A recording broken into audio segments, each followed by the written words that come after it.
technique I'm going to demonstrate is called darting mace. It has another name in Tracy's system. If Cat recognizes it, then I have her name it.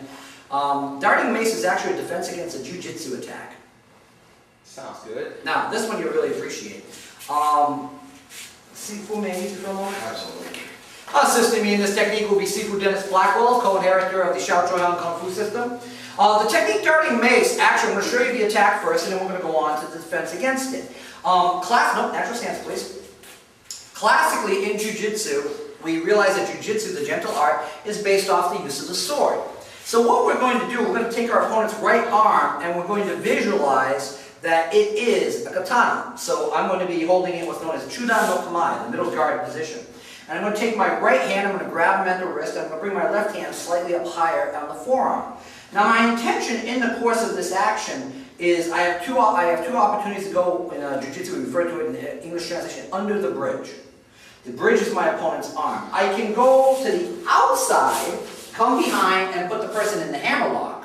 Or, as I reverse the motion, I can come across the center line and bring him over and then use the shomanuchi cut, or as they would say in Aikido, shihonage. Now, in this technique, what I'm going to do now, Sifu's going to grab position. He's going to grab my, he's going to do right hand at the wrist, because there are no left-handed samurai. So your right hand should be in the lead.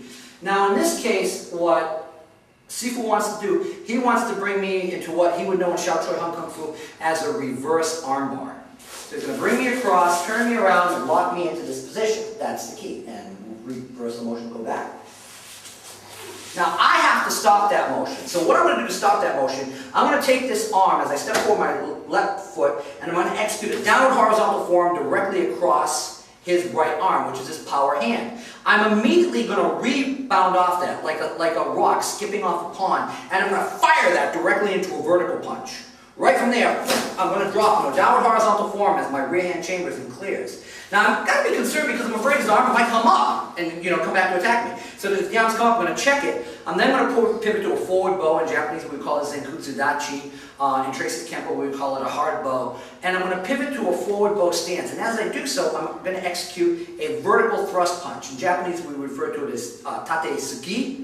Also in Kung Fu, we refer to it as a sun fist or vertical thrust punch in American Kempo. Wham! Right in the solar plexus. Now see as his body comes forward, I'm going to take my rear foot, I'm going to drop to a close cap position, which means both my feet are going to be next to one another as I chop him directly in the throat with a thrusting outward hand sword. Now notice my close cat stance. My right foot's right next to my left foot, my weight is 90% on my left foot and 10% on my right. At this point, I'm going to take this hand and from the chop, I'm going to roll it down the front of his body as I step through my right foot, execute a heel palm thrust through his face, knocking him away. And then I cross and cover out. So, once again in slow motion, it's called darting mace because the mace is darting off my opponent's forearms and then striking into my opponent's face, knocking him back. And again, as you can see, Sifu is a very good practitioner and working on this with me. Move over this. There you go. So here we are, and I'm going to step in. 1, 2, 3, 4, 5.